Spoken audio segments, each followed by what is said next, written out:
Dr. Monk is an international social innovation studio. We love to sink our teeth into grand societal problems and design solutions for them. In the last year, Dutch people have been moved by the plight of refugees and have set up numerous initiatives to help them rebuild their lives. But what do refugees think of this? We have designed 3 services that help refugees assess these initiatives.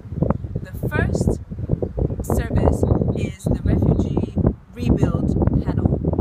On this panel, refugees can do a rapid assessment of an initiative and give their assessment to what extent it meets their needs. In the second service, we assign a coach who is a refugee with an entrepreneurial background. This coach can help sharpen the proposition of the initiative to better meet the needs of refugees. And the third service is a seal of approval, which refugees can give as a way to say that this initiative fully meets their needs.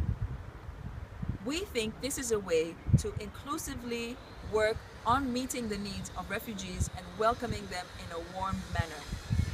We can't wait to make this happen. Join us.